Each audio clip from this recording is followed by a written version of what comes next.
Hi there, it's David John, the Resourceful Coach, and what we're going to talk a little bit about today is bunker play, and we're going to call it level 2. We're going to look at trying to find that flag. So we've already done a video so far on level 1. That's sort of a beginner's guide. Understand the basics of what you need to do, which we're going to quickly run through, but then we're going to show you today how, if you use the equipment, your imagination, and the feel of the shot, how you can take that bunker play to the next level. Now for me, it doesn't matter if you're a beginner or you're an elite player, the same basic rules of how you get the ball out of the bunker stay the same. As we go along, it's just how more skilled you become in using the club that you take into the bunker. But here are 3 key things that I look at when I play a bunker shot, okay? Number 1, we're talking about a greenside bunker shot. Even with this ball here, which is sitting absolutely perfectly in the sand, it still sits slightly down in the sand.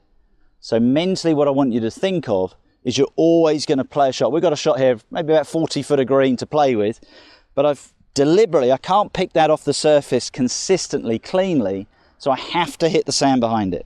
And what I want you to mentally think, which we went through in the beginner's guide, is hit roughly about a ball width behind the ball. That's your first thing you're looking at, okay? So that's around about 1.5 inches, about 4 centimeters behind the ball. So that's your first guideline. You must hit the sand.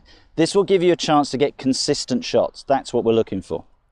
The second thing, this is the only shot in golf that we encourage you're not going to hit the ball. So we're drawing another line in here, and that's a line going straight through the ball towards the intended target. I'm going to draw another one, which is the feet are going to run reasonably parallel. Now straight away, this might be like alarm bells ringing. You've got to have an open stance. We'll come to that in a second. But the reason we do this is because you're not going to hit the ball is going to be encouraged to go the direction the sand goes. So how you go through the sand will determine where your golf ball goes. As simple as that. So we need to make a swing that has enough energy that will hit the sand at that roughly 1.5 inches behind, and the momentum of that club will go through the sand to make it go out. So there really are 3 key things. Number 1, hit the sand. 2, the ball will go where the sand goes. 3, make a big enough swing. I would say to most golfers, about a 3/4 swing, hit the sand, and that will make a golf ball go approximately where I'm standing now, about 40 feet in front of me.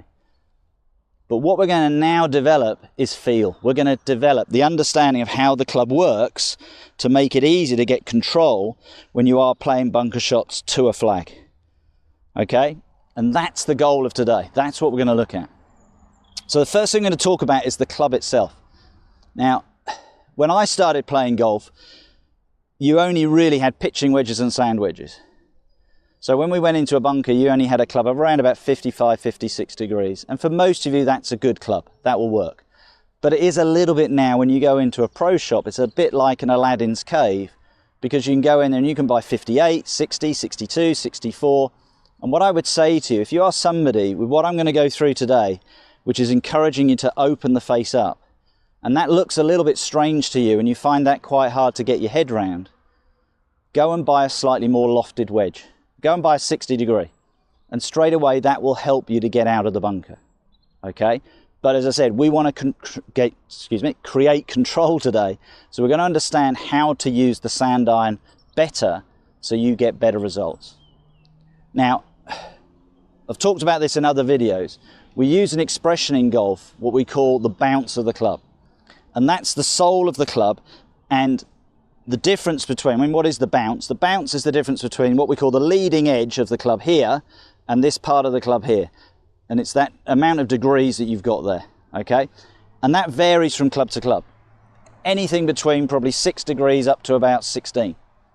I tend to go somewhere in the middle, around about 8 to 10 degrees. That's where I prefer to go. I don't want a lot of bounce on my club because I want to feel the club, and here's the key word, slide through the sand. I want you to think that the golf club is sliding underneath the ball. It's not a situation where you're trying to bounce the club into the sand. And that's why I find that word very strange, because when I think of bouncing, I take a ball, it go doing and bounce up. I don't want my golf club to go like that. I want my club to slide underneath the ball. And if I get the club in the right position, and we're going to show you how to use that bounce correctly, it will slide underneath, and now you're getting control of the golf ball. That's the important thing.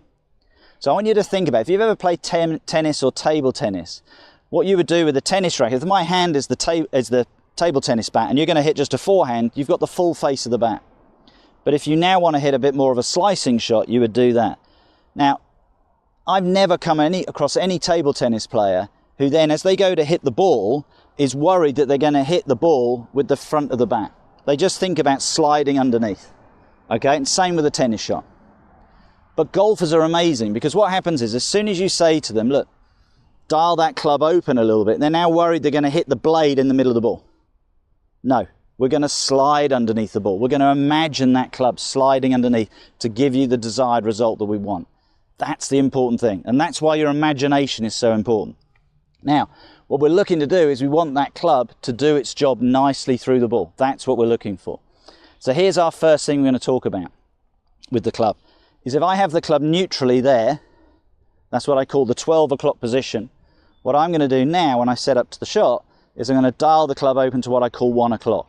The most important thing as I do that is I dial it to 1 o'clock and then I take my grip. Do not take your grip at 12 and then just twist your wrists. You must feel that that club now is sitting in your hands in that position. And what it will do for me now, it will feel as if I can slide the club through the sand. That's the important thing that we're looking for as we're going through the shot. I want that club to feel that it's sliding underneath the golf ball. And that's our first priority. If we can achieve that, then we've got a great chance we're going to get some results when we play this ball out of the bunker. So now we've got an idea of what the equipment's going to do, and we've got that feel of the club sliding through the sand. It's now about elevating it to the next level. And that next level really is starting with your imagination of the shot. What do you want the ball to do? How do you want it to come out of the bunker? How do you expect it to land? How do you expect it to roll out? And that then is going to fit in with our setup, how our body sets up, and then the length of the swing, the feel of the swing. So this is really important for me. So when I look at a bunker shot, I don't ever go into golf shots thinking I should be doing something dramatically different unless the flag is cut very different to me. I mean, 90% of the time, you're just going to have a standard bunker shot. So I'm seeing this come out of the bunker. It'll probably get up to here, okay, coming out of the bunker. So if there was a lip here, it doesn't really exist because it will come out. At that sort of trajectory, I'm going to look to land the ball about 15 feet short of the flag, and then I'd expect it to roll out to the flag. So that's, again, a little bit experience, but I've got to have that imagination. Now what I want to do is I want to set everything up around that golf club, around my stance to help me hit it. And here's the thing we're going to go back to. The ball is going to go where the sand goes. Okay, so unless I hit the ball or there's no sand in the bunker and you do hit sort of rock hard sand and it bounces into the ball, so again, you hit the ball isn't going to go where the club face is pointing. That's just going to make the ball go higher up into the air, because that's how the club is designed. Okay, and that will help you to get out of the bunker, but more importantly, it's going to slide underneath it like that tennis shot to be able to get the backspin and the control on the shot. But the other thing I'm going to make sure I do in my stance, I'm going to go back to my parallel position there. I'm not going to stand way open like this. I don't do that. I feel like, yeah, I can trust the club. I dig my feet in for 3 reasons, which we went through in the beginner's guide. 1, grip, which is the least important. 2, gives me a feel for how much sand's in the bunker. But the most important is it now lowers me into the sand. So from there now, I know I'm going to hit that point behind the sand. So if I dig in roughly a ball width, that's how far I'm going to go in behind it. Now it's all about feel. Okay, slide the club underneath that ball. Got it dialed open. Play it out. Oh, I couldn't hit it any better than that. That's come out pure as you like. Second bounce, stop dead. If I'm honest, I probably took a little bit less sand than normal, but it worked in my favour because I flew it a little bit further and actually got more backspin. So that's ended up about 2.5, 3 feet from the hole.